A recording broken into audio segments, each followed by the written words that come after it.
ബിസ്മില്ലാ. വിഷയം പുതിയ ഇന്ത്യ, മതം, മതേതരത്വം.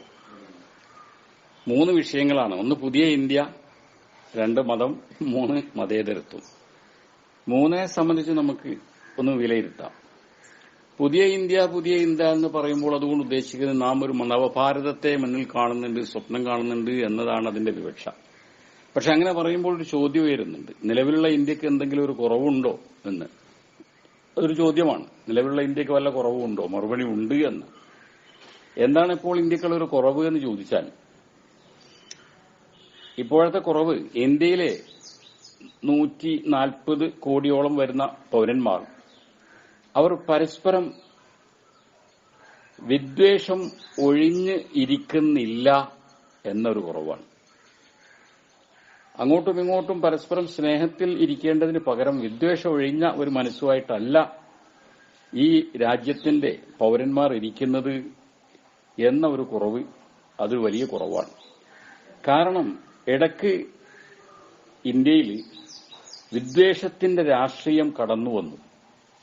അതാണ് കാരണം.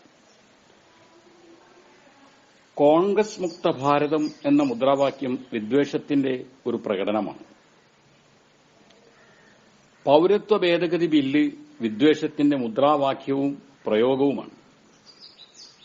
21 വയസ്സ് വിവാഹപ്രായ പരിധി നിശ്ചയത്തിന്റെ പിറകിലെ പ്രേരകവും വിദ്വേഷം തന്നെ.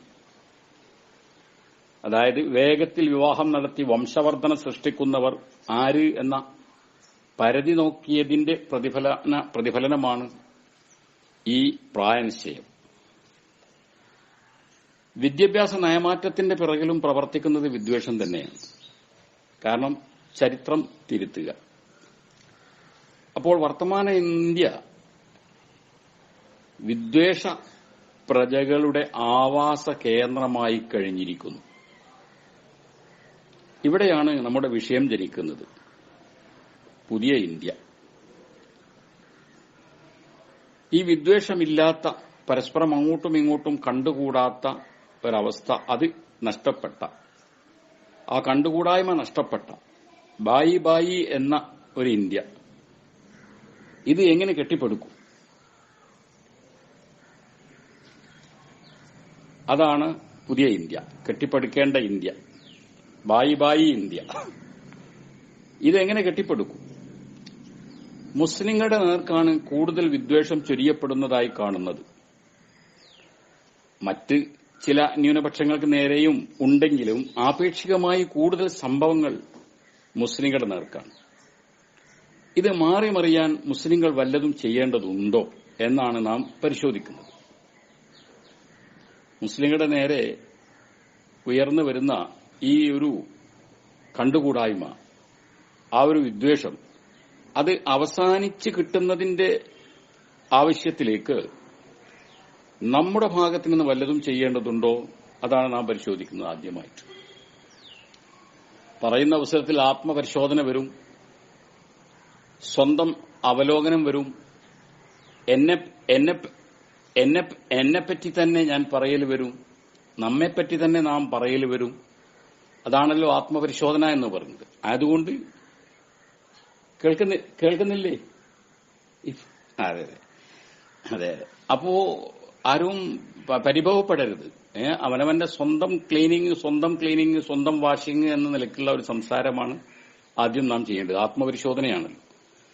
വിദ്വേഷം മാറിപ്പോവാൻ മുസ്ലിങ്ങൾ ചെയ്യേണ്ടത് ആ വിരോധം ജനിപ്പിക്കുന്ന പ്രവർത്തികൾ എന്തെല്ലാം എന്ന് കണ്ടെത്തി അത്തരം പ്രവൃത്തി ഒഴിവാക്കുക എന്നതാണ്. ആത്മപരിശോധനയാണ്. എന്റെ നെഫ്സിനെ ഞാൻ ഗുണദോഷിക്കുന്നു, നിങ്ങൾ നിങ്ങളുടെ നെഫ്സിനെ ഗുണദോഷിക്കുക. വിദ്വേഷം ജനിക്കുന്നത് ഇന്ത്യയുടെ നിലനിൽപ്പിന് ഭീഷണിയാവുന്ന പ്രവർത്തികൾ കാണുമ്പോഴാണ്. മുസ്ലിങ്ങളിൽ മറ്റുള്ളവർ ആരോപിക്കുന്ന ഒരു കുറ്റം സാമ്പത്തിക നിയമലംഘനം മുസ്ലിങ്ങൾ ധാരാളമായി ചെയ്യുന്നു എന്നതാണ്. മുസ്ലിങ്ങളും അമുസ്ലിങ്ങളും ഗൾഫിൽ നിന്ന് നാട്ടിലേക്ക് യാത്ര ചെയ്യുന്നുണ്ട്. പക്ഷേ വിമാനത്താവളത്തിൽ സ്വർണം പിടിക്കുന്നത്, കൂടുതലും മുസ്ലിം യാത്രക്കാരിൽ നിന്നാണ് എന്നാണ് പത്രങ്ങളിലൂടെ അന്യസമുദായക്കാർ വായിച്ച് മനസ്സിലാക്കുന്നത്. യാഥാർത്ഥ്യം എന്താണെന്നറിയില്ല. ഉയർന്ന ശമ്പളവും സ്ഥാനമാനങ്ങളുമുള്ള ക്രിസ്ത്യൻ വിഭാഗവും ഹിന്ദു വിഭാഗവും ശമ്പള ക്യാഷ് സ്വർണ്ണ ബിസ്ക്കറ്റുകളാക്കി കടത്തുന്നതിന് മുതിരുന്നില്ല എന്നാണ് കാഴ്ചക്കാർക്ക് മനസ്സിലാക്കാൻ സാധിക്കുന്നത്. അവർ പിടിക്കപ്പെടുന്നതായി വാർത്ത വായിക്കാൻ കിട്ടുന്നില്ല. കിട്ടുന്ന വാർത്തയിൽ മികച്ചു നിൽക്കുന്നത് മുസ്ലിം നാമങ്ങളാണ്. ഹവാല പണമിടപാട് ഇന്ത്യൻ സാമ്പത്തിക വ്യവസ്ഥിതി പ്രകാരം, ഇന്ത്യയിലെ നിയമപ്രകാരം അതൊരു രാജ്യദ്രോഹ കുറ്റമാണ്. മുസ്ലിങ്ങൾ തിങ്ങിപ്പാർക്കുന്ന ഏരിയകളിൽ, ഉദാഹരണം കൊടുവള്ളി,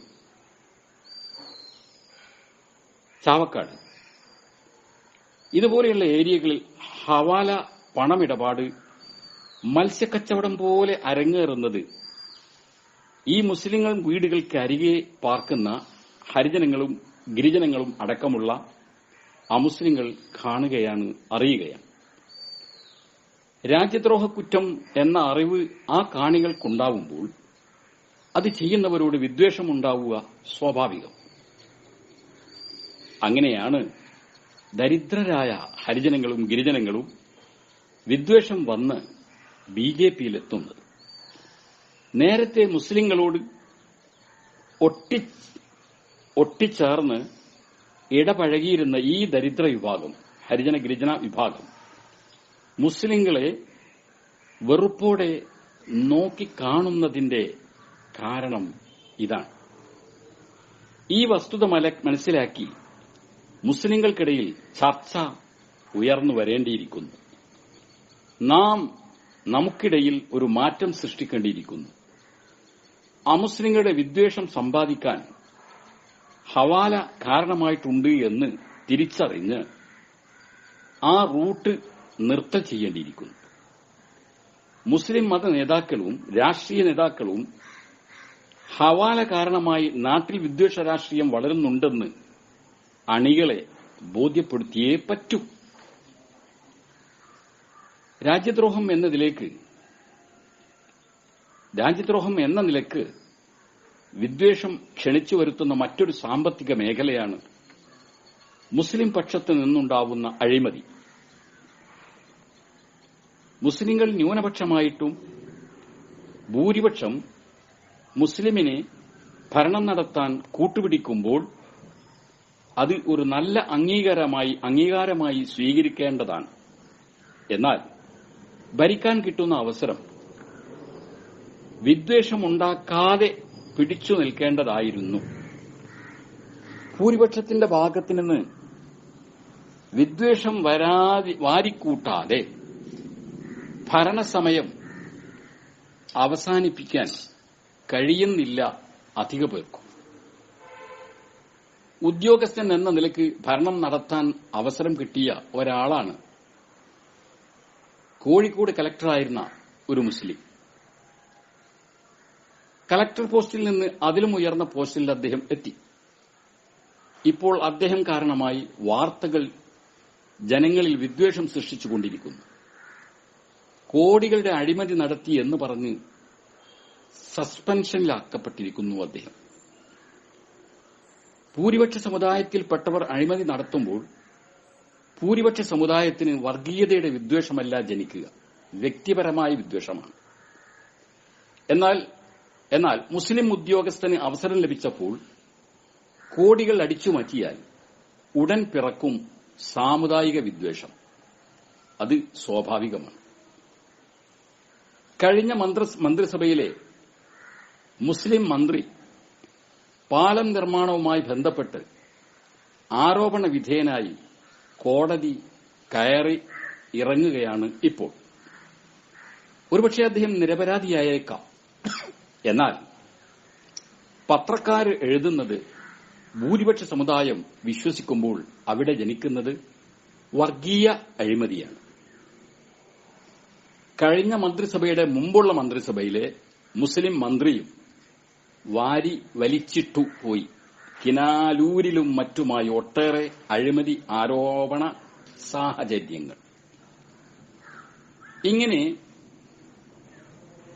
സ്വർണവേട്ട, ഹവാല, മന്ത്രിമാരും ഉദ്യോഗസ്ഥന്മാരും മുസ്ലിങ്ങളായ ആളുകൾ നടത്തുന്ന സാമ്പത്തിക അഴിമതി, ഇതാണ് പ്രധാനമായും ഇവിടെ ഭൂരിപക്ഷ സമുദായത്തിന്, മുസ്ലിം സമുദായത്തിന് നേരെ അറപ്പും വെറുപ്പും വിദ്വേഷവും ഉണ്ടാകുന്നതിന് കാരണങ്ങളായിട്ടുള്ള പ്രധാനപ്പെട്ട വിഷയങ്ങൾ. അപ്പോൾ നാം പുതിയ ഇന്ത്യയെ വിദ്വേഷമില്ലാത്ത ഇന്ത്യ എന്ന് സ്വപ്നം കാണുന്നുണ്ടെങ്കിൽ അത് യാഥാർത്ഥ്യമായി തീരാൻ ചെയ്യേണ്ടത്, ഈ സ്വപ്ന ഇന്ത്യ യാഥാർത്ഥ്യമായി തീരാൻ വേണ്ടി നിർമ്മാണ മേഖലയിൽ, ക്രിയാത്മക മേഖലയിൽ നാം ചെയ്യേണ്ടത്, ഒന്നുകൂടി പറയാം. നമ്പർ 1, കള്ളപ്പണ മേഖലയിൽ സമുദായാംഗങ്ങൾ ഉണ്ടെങ്കിൽ അവർ ആ രംഗത്ത് നിന്ന് പിന്മാറുക. 2, അഴിമതിയിൽ നിന്ന് മുസ്ലിം ഉദ്യോഗസ്ഥരും രാഷ്ട്രീയക്കാരും പൂർണ്ണമായും മുക്തരാകുക. ഈ 2 വിഷയവും ക്ലിയറായാൽ ഭൂരിപക്ഷത്തിന്റെ തിരുനോട്ടം ഏറ്റുവാങ്ങും ന്യൂനപക്ഷം, സംശയമില്ല. ഭരണത്തിൽ നിന്ന് അകറ്റി നിർത്തില്ല.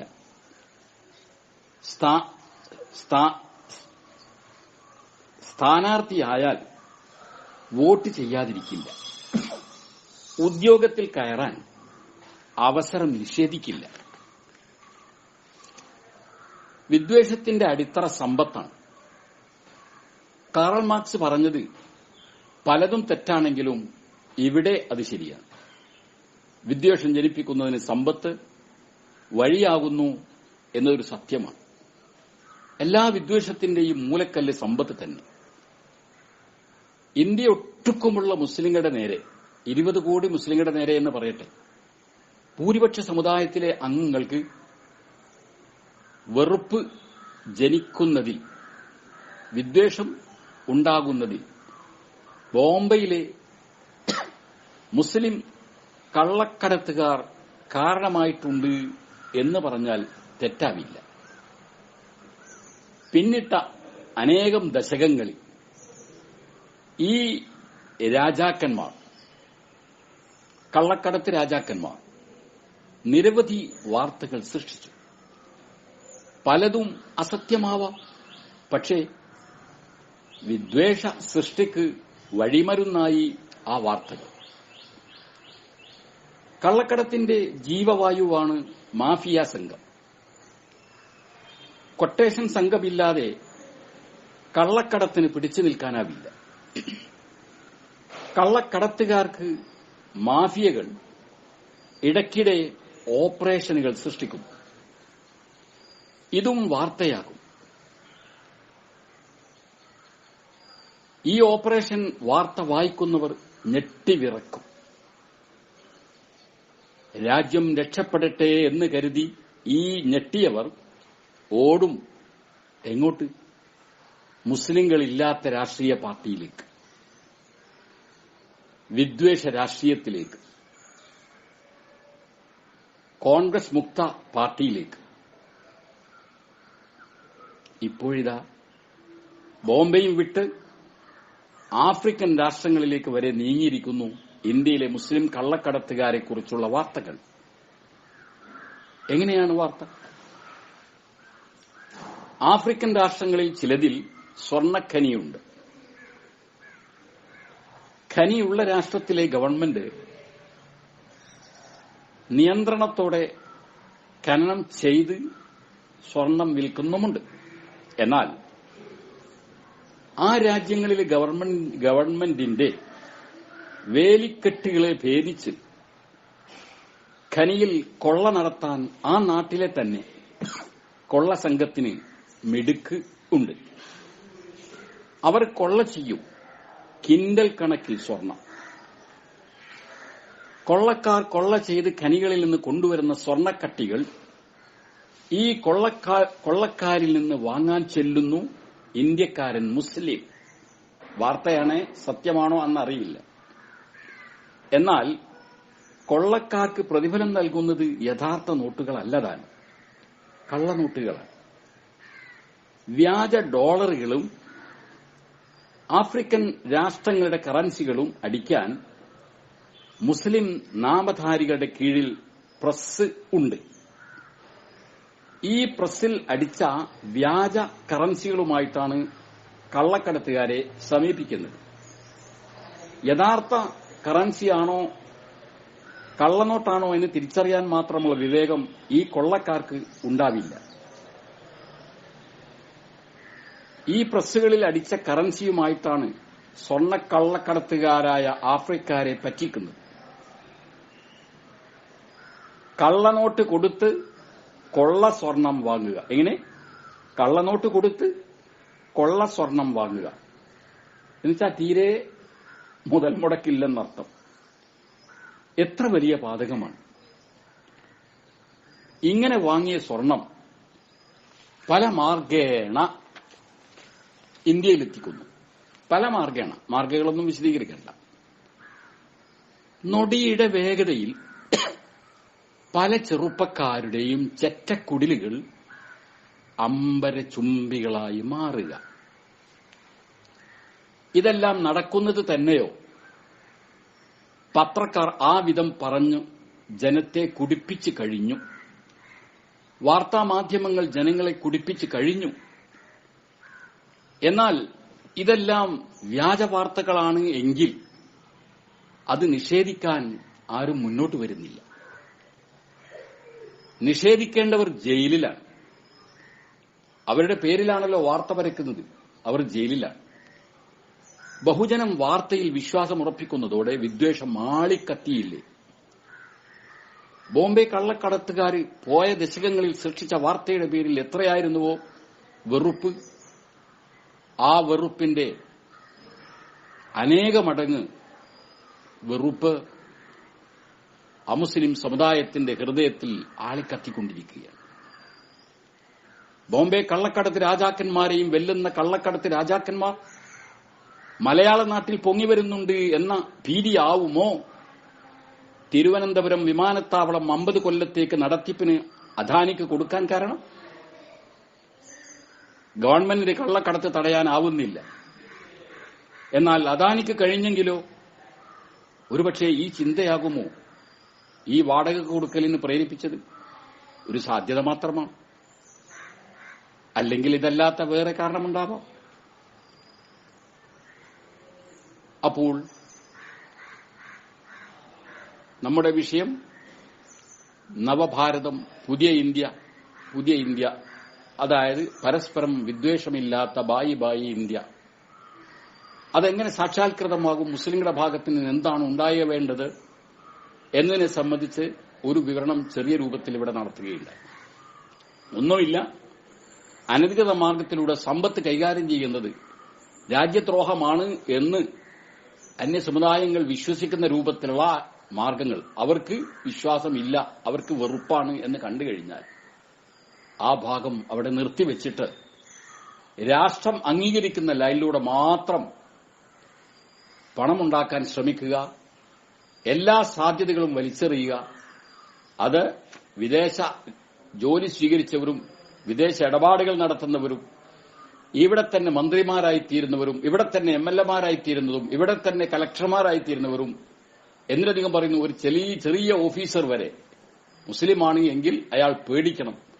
തന്റെ കൂടെ ജോലി ചെയ്യുന്ന അമുസ്ലിം പ്രവർത്തകന്മാർ കോഴ വാങ്ങിയാലും അഴിമതി നടത്തിയാൽ പോലും ഞാൻ അത് നടത്തട്ടെ എന്നൊരിക്കലും ചിന്തിച്ചു പോവാൻ പാടില്ല. എങ്കിൽ സ്വാഭാവികമായും ഒരു ഉമനാവ് അമീനുമാര് വിശ്വസ്തന്മാര് എന്നുള്ള നിലയ്ക്ക് മാടി വിളിക്കുക തന്നെ ചെയ്യും എല്ലാ ഉദ്യോഗത്തിലേക്കും. വിശ്വസ്തനായ ഒരു രാഷ്ട്രീയക്കാരൻ ഒരു പ്രാവശ്യം കൂടി തെരഞ്ഞെടുപ്പിന് നിന്നാൽ അദ്ദേഹം ഏത് പാർട്ടിയിൽ നിന്ന് നിന്നാലും അയാൾ വിജയിക്കുക തന്നെ ചെയ്യും. ഇനി നമുക്ക് നമ്മുടെ വിഷയത്തിന്റെ രണ്ടാം പാർട്ടിലേക്ക് വരാം. നമ്മുടെ വിഷയത്തിൽ മതം എന്ന ഒരു ഘടകം കൂടിയുണ്ട്. മതം എന്നത് എന്താ? മതത്തിന്റെ സാരം, മതം എന്ന് പറഞ്ഞാൽ എന്താണ്? ഇതാണ് അതിന്റെ നിർവചനം. സൃഷ്ടികളുടെ പ്രോട്ടോകോൾ എന്ന നിലയ്ക്ക് സൃഷ്ടാവ് നൽകുന്നതാണ് മതം. സൃഷ്ടികൾക്കുള്ള പ്രോട്ടോകോൾ, പെരുമാറ്റച്ചട്ടം. പക്ഷെ അത് ആരായിരിക്കണം നൽകുന്നത്? സൃഷ്ടാവായിരിക്കണം നൽകുന്നത്. സൃഷ്ടാവ് സൃഷ്ടികൾക്ക് നൽകുന്ന പ്രോട്ടോകോളിനെയാണ് മതം എന്ന് വിളിക്കുന്നത്. അത് മാത്രമേ മതമാവുകയുള്ളൂ. അതിന് പകരം മനുഷ്യൻ തന്നെ മനുഷ്യന് വേണ്ടി സൃഷ്ടിച്ചുണ്ടാക്കുന്ന പ്രോട്ടോകോളുകൾ, അത് മതമെന്ന് വിളിക്കാൻ പറ്റുന്നതല്ല. അങ്ങനെ മതമെന്ന് വിളിക്കുന്നത് തെറ്റാണ്. സൃഷ്ടാവിന്റെ ഭാഗത്ത് നിന്നല്ലാതെ നിലവിൽ വരുന്നുള്ള ഏത് പ്രോട്ടോകോളുകളും, പെരുമാറ്റച്ചട്ടങ്ങളും, ജീവിത രീതി സംബന്ധമായ പെരുമാറ്റച്ചട്ടങ്ങളും അതിനെ മതമെന്ന് വിളിക്കാൻ പാടില്ല, തെറ്റാണ്. എന്നാൽ സൃഷ്ടാവ് സൃഷ്ടിക്ക് ഏൽപ്പിച്ച് നൽകുന്ന പ്രോട്ടോകോൾ അഥവാ മതം നമ്മുടെ ഇന്ത്യ നമുക്ക് കെട്ടിപ്പടുക്കുന്നതിന് തടസ്സമാകുമോ? ഒരിക്കലും തടസ്സമല്ല. മതമാണ് രാഷ്ട്ര നിർമ്മിതിക്ക് തടസ്സം എന്നത് യുക്തിവാദികളുടെ ദുരാരോപണമാണ്. സൃഷ്ടാവ് കൽപ്പിക്കുന്നത് പോലെ പ്രാർത്ഥിച്ചും അടക്കം പാലിച്ചും കഴിയുന്നതുകൊണ്ട് രാഷ്ട്രം മെച്ചപ്പെടുക മാത്രമേയുള്ളൂ. ഒരിക്കലും രാഷ്ട്രം തകരില്ല. മതത്തിന്റെ വലിയ പ്രകടനങ്ങളായ റമദാനും 2 പെരുന്നാളുകളും ഹജ്ജ് കർമ്മവും ഈയിടെ കടന്നുപോയി. എന്നാൽ ആ വകയിൽ കോവിഡ് വ്യാപനം ഉണ്ടായി എന്ന് റിപ്പോർട്ട് വന്നില്ല. മതം ദേശവിരുദ്ധമല്ല എന്നതിന് ഇത് വലിയ തെളിവാണ്. പ്രാർത്ഥന കഴിഞ്ഞിറങ്ങുന്നവരോട് ജോലിക്കിറങ്ങാൻ പറയുന്നുണ്ട് മതം. വെള്ളിയാഴ്ചയെക്കുറിച്ച് പറഞ്ഞ ഒരു സൂക്തം, ഫഇദാ ഖുദിയത്തിസ് സ്വലാത്തു ഫന്തശിറൂ ഫിൽ അർദ് വബ്തഗൂ മിൻ ഫളില്ലാഹ്. നിസ്കാരം നിർവഹിച്ചാൽ നിങ്ങൾ മണ്ണിലേക്ക് ഇറങ്ങണം, വ്യാപിക്കണം. വ്യാപനം വേണം. ലോകത്തിന്റെ വ്യാപനമല്ല, നിങ്ങളുടെ വ്യാപനം. മനുഷ്യന്മാർ നാട്ടിലേക്ക് ഇറങ്ങട്ടെ, മണ്ണിലേക്ക് ഇറങ്ങട്ടെ, വ്യവഹാര മേഖലകളിലേക്ക് ഇറങ്ങട്ടെ. വബ്തഗൂ മിൻ ഫളില്ലാഹ്. നിങ്ങൾ അള്ളാഹുവിന്റെ ഔദാര്യം 4 ക്യാഷ് ഉണ്ടാക്കാൻ നോക്കിക്കോളൂ, അനുമതിയുണ്ട്. എല്ലാ മുസ്ലിം പള്ളിക്ക് ചുറ്റുമുള്ളവർക്ക് ഈ നിർദ്ദേശം ബാധകമാണ്. രാഷ്ട്രം കെട്ടിപ്പടുക്കുന്നതിന് ആരാധന തടസ്സമാണോ? പള്ളി തടസ്സമാണോ? മതം തടസ്സമാണോ? പള്ളിക്ക് ചുറ്റും പാർക്കുന്ന പുരുഷന്മാർ പള്ളിയിൽ വരണം. പ്രാർത്ഥന കഴിഞ്ഞാൽ അവർ വീട്ടിൽ പോയി മടിയന്മാരായി കിടക്കരുത്. നാടിനെ ചലിപ്പിക്കണം. വബ്തഗൂ മിൻ ഫളില്ലാഹ്. കൃഷിയും വ്യവസായവും വാണിജ്യവും വിദ്യാഭ്യാസവുമായി നാടിനെ ഇളക്കിമറിക്കണം. മൂടിക്കെട്ടി അനങ്ങാതെ കിടക്കുന്ന ഒരു ഓണം കേറാമലയും ഉണ്ടാവരുത്. നിർബന്ധമല്ലെങ്കിലും അനുമതിയാണ്, മാർഗനിർദ്ദേശമാണ്. വെള്ളിയാഴ്ചക്കും അല്ലാത്ത ദിവസത്തിനും അനുമതി ഉണ്ട്. ഭൂമിയുടെ ചലനമാണ് മതം ആവശ്യപ്പെടുന്നത്, നിശ്ചലതയല്ല. പേരാമ്പ്രയിൽ കഴിഞ്ഞ ദിവസം ഉണ്ടായത് നിശ്ചലതയെ പടച്ചുണ്ടാക്കലായിരുന്നു. മത്സ്യമാർക്കറ്റിൽ അടിപിടി ഉണ്ടായതിന്റെ പേരിൽ മാർക്കറ്റ് അടക്കേണ്ടി വന്നു. അടിപിടി കൂടിയവർക്കെല്ലാം നിരീക്ഷണത്തിൽ ഇരിക്കേണ്ടി വന്നു. അഥവാ അത്രയും ദിവസങ്ങളിലെ മാൻ പവർ ഉപയോഗിക്കാൻ കഴിയാതെ നഷ്ടപ്പെടും. മതം ഈ നിശ്ചലതയ്ക്ക് കൂട്ടുനിൽക്കില്ല. അടിപിടി കൂടി പേരാമ്പ്രയെ നിശ്ചലമാക്കിയവരെല്ലാം ചെയ്തത് മതവിരുദ്ധ പ്രവർത്തനമാണ്. മതമാണ് ലോകത്തിന് അപകടം എന്ന് ചിലർ പറയുന്നത് തെറ്റാണ്. യുക്തിവാദികൾ പറയും, നിരീശ്വരവാദികൾ പറയും, ഭൗതികവാദികൾ പറയും മതമാണ് ലോകത്തിന് അപകടം എന്ന്. അത് തെറ്റാണ്. അതിന്റെ തെളിവാണ് കോവിഡിന്റെ വ്യാപനത്തിന് കാരണക്കാർ ചൈനയാണ് എന്ന സത്യം. കോവിഡിന്റെ ഉത്ഭവത്തിന് അവരാണ് കാരണക്കാർ എന്ന് ഞാൻ പറയുന്നില്ല. എന്നാൽ കോവിഡിന്റെ വ്യാപനത്തിന് ചൈനയാണ് കാരണം എന്നതൊരു സത്യമാണ്. ഏതാണ് ഈ ചൈന?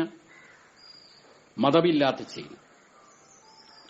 ആരാധന ഇടം ഇടിച്ചു പൊളിച്ച് പാർട്ടിയെ സേവിക്കുക എന്ന് ബോർഡ് വെച്ച് തൊട്ടൊരു ദിവസം അതിനെ മൂത്രപ്പുര ആക്കി എന്നുള്ളൊരു വാർത്ത ഇന്നലെ മിനിയാന്ന് നാം വായിച്ച അതേ ചൈന. സത്യമാണോ എന്നറിയില്ല. ഏതായിരുന്നാലും കമ്മ്യൂണിസ്റ്റ് ചൈന മതമില്ലാത്ത ചൈന എന്നാണ് ചൈനയെ വിളിക്കുന്നത്. അവിടെ കോവിഡ് തുടക്കം കുറിച്ചു. അവർ അത് ഒളിച്ചുവെച്ചു. അതാണ് തെറ്റ്. അവരുണ്ടാക്കിയതാണോ അതല്ല വവ്വാല് കൊണ്ടിട്ടതാണോ എന്തോ ആവട്ടെ, ഏതായിരുന്നാലും അവിടെ തുടങ്ങി എന്നതിന് ശേഷം മതമുണ്ടെങ്കിൽ അവർ ചെയ്യേണ്ടിയിരുന്നത് എന്താണ്? മനുഷ്യനെ സ്നേഹിക്കുന്നുവെങ്കിൽ അവർ പ്രോട്ടോകോൾ പാലിക്കുന്നുണ്ടെങ്കിൽ ഒളിച്ചുവെക്കരുതായിരുന്നു. എല്ലാ രാഷ്ട്രങ്ങളിലെയും വിമാനങ്ങൾ വുഹാനിന് വന്നിറങ്ങി, മറ്റ് താവളങ്ങളിൽ വന്നുപോയി. ഈ സമയത്ത് ചൈന മിണ്ടിയില്ല. അവർ ഉടനടി ലോകത്തോട് ഇതാ ഞങ്ങളുടെ വ്യാപാരം മുടങ്ങിയാലും തരക്കേടില്ല, നിങ്ങൾ വരരുത് എന്ന് പറഞ്ഞ് വിമാനം അടച്ചിട്ടിരുന്നുവെങ്കിൽ മരണസംഖ്യ ആയിരങ്ങളിൽ ഒതുങ്ങുമായിരുന്നു. ഇപ്പോഴത്തെ അവസ്ഥ എന്താണ്? ആയിരങ്ങളിൽ ഒതുങ്ങാതെ മരണസംഖ്യ മില്യൺ കൊണ്ട് പറയേണ്ടി വന്നിരിക്കും. ഇപ്പോൾ 8 ലക്ഷം,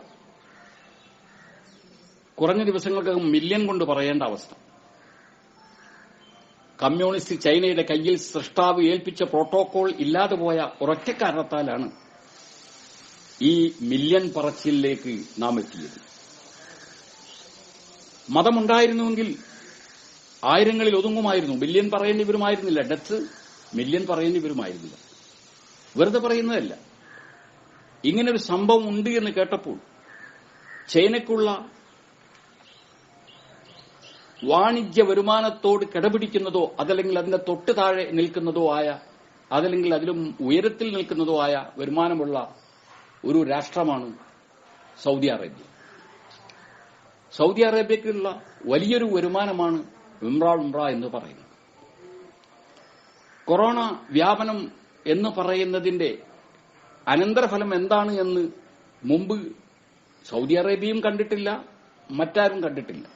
എന്നിട്ട് പോലും ഉംറ വഴി വരുന്ന കോടിക്കണക്കിന് ഡോളറുകൾ മാറ്റിവെച്ചുകൊണ്ട് പെട്ടെന്നവർ ഉംറയുടെ ഗേറ്റ് അടച്ചു.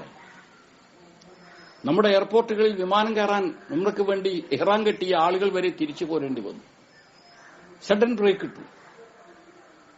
ഇതെന്താണ് അവരെ ചെയ്യാൻ പ്രേരിപ്പിച്ചത്?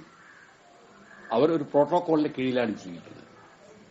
മതം എന്ന് പറഞ്ഞാൽ സൃഷ്ടാവ് സൃഷ്ടിക്ക് കൊടുത്ത പ്രോട്ടോകോളാണ്. ഒമൻ അഹ്യാഹ ഫകഅന്നമാ അഹ്യന്നാസ ജമീഅ. ഒരു ജീവൻ രക്ഷപ്പെട്ട് അതിനെ നേരെയാക്കാൻ ഒരാൾക്ക് സാധിച്ചാൽ, ജീവൻ കൊടുക്കാൻ കഴിഞ്ഞാൽ, അത് മുഴുവൻ ജനങ്ങൾക്കും ജീവൻ കൊടുത്തതിന് സമാനമാണ്. ഈ പ്രോട്ടോകോളിലാണ് സൗദി അറേബ്യ ഉണ്ടായിരുന്നത്. ആയതുകൊണ്ട് അവർ ഉംറ ക്ലോസ് ചെയ്ത് കളഞ്ഞു. അതേ അവസരത്തിൽ വുഹാനിൽ ഈ കൊറോണ പ്രത്യക്ഷപ്പെട്ട സന്ദർഭത്തിൽ വുഹാൻ അടച്ചില്ല, ബീജിംഗ് അടച്ചില്ല, ഒരു എയർപോർട്ടും അടച്ചില്ല, പുറത്താരോടും പറഞ്ഞുമില്ല. എന്താ കാരണം? മതമില്ലായ്മയാണ്. അപ്പോൾ മതം ഭൂമിയുടെ ഉയർച്ചയ്ക്കുള്ളതാണ്, തകർച്ചയ്ക്കുള്ളതല്ല എന്ന് ഈ ഉദാഹരണങ്ങളിൽ നിന്ന് മനസ്സിലാക്കാൻ സാധ്യമാണ്. പേരാമ്പ്രയിലും ചൈനയിലും ഒരേ തെറ്റാണ് സംഭവിച്ചത്. സൃഷ്ടാവ് സൃഷ്ടികളെ ഏൽപ്പിച്ച പ്രോട്ടോകോൾ ലംഘനം. നമുക്ക് നമ്മുടെ വിഷയത്തിലെ 3-ാം പാർട്ടിലേക്ക് വരാം. നമ്മുടെ വിഷയത്തിൽ മതേതരത്വം കൂടി ഉണ്ട്. മതേതരത്വം, സെക്യുലറിസം. ഇതിന്റെ ഉദ്ദേശം എന്താണ്? മതനിരാസം എന്ന ഒരു സാരം സെക്യുലറിസം,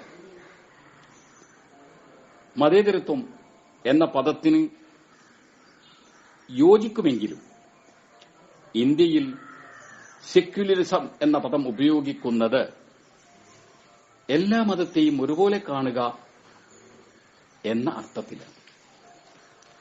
രണ്ടർത്ഥത്തിന് ഉപയോഗിക്കുന്ന വാക്കാണ് സെക്യുലിസം. തീരെ മതനിരാസം, അങ്ങനെ ഒരർത്ഥം സെക്യുലിസത്തിനുണ്ട്. പക്ഷേ ഇന്ത്യയിൽ സെക്യുലറിസത്തിന് അർത്ഥം കൊടുക്കുന്നത്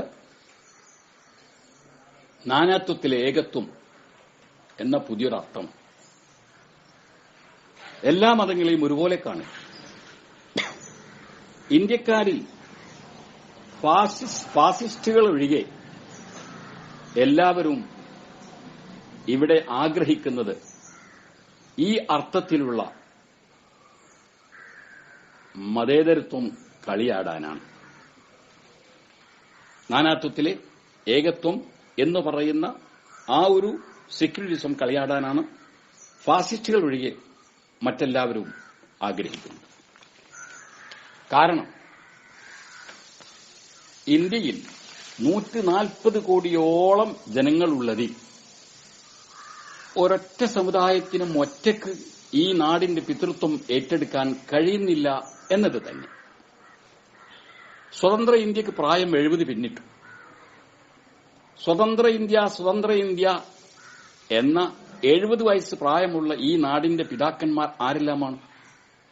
കേൾക്കുക. 70 വയസ്സ് പിന്നിട്ട ഈ സ്വതന്ത്ര ഇന്ത്യ, അതാ പറയുന്നത്, സ്വതന്ത്ര ഇന്ത്യ എന്ന് പറയുന്ന ഈ നാടിന്റെ പിതാക്കന്മാർ ആരെല്ലാമാണ്?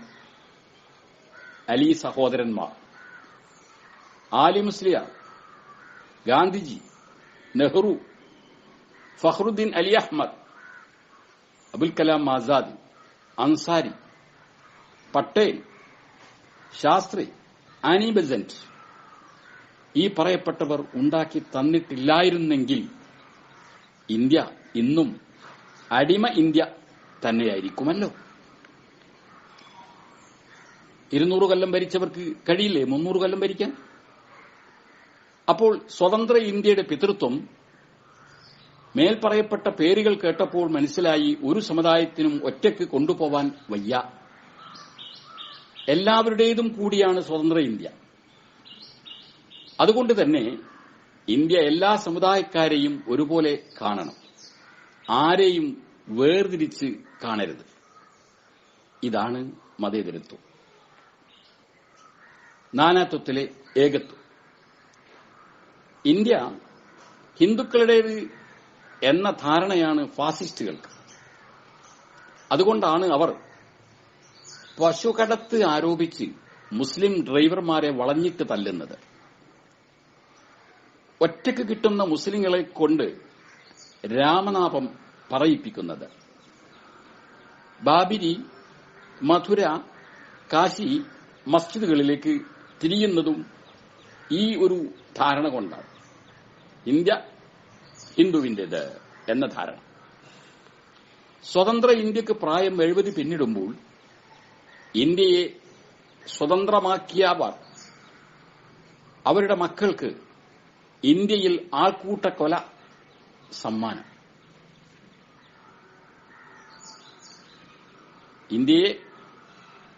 ഇന്ത്യയെ സ്വതന്ത്രമാക്കിയവർക്ക് എങ്ങനെ?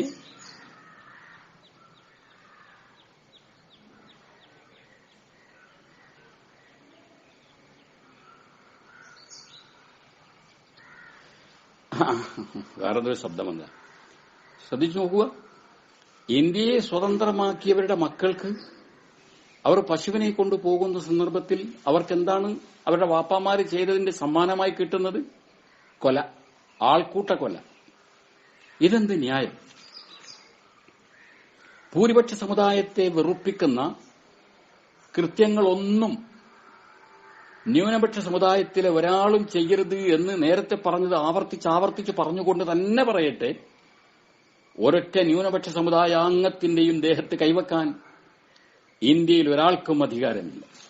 കാരണം ന്യൂനപക്ഷക്കാരന്റെ കൂടി പിതാക്കന്മാർ ഇന്ത്യയെ സ്വതന്ത്രമാക്കുന്നതിൽ വിയർപ്പും രക്തവും ജീവനും ഒഴുക്കിയിട്ടുണ്ട്. 100 കൊല്ലം മുമ്പുള്ള മലപ്പുറക്കാരൻ വാര്യംകുന്നത്ത് കുഞ്ഞഹമ്മദാജി ബ്രിട്ടീഷുകാരെ ഇന്ത്യയിൽ നിന്ന് ഓടിക്കാൻ യത്നിച്ചതിന്റെ ഫലമായിട്ടാണ് ഉത്തർപ്രദേശിലെ യോഗിക്ക് ഇന്ന് പശുവിന് പുല്ലുകൊടുക്കാൻ സാധിച്ചത്.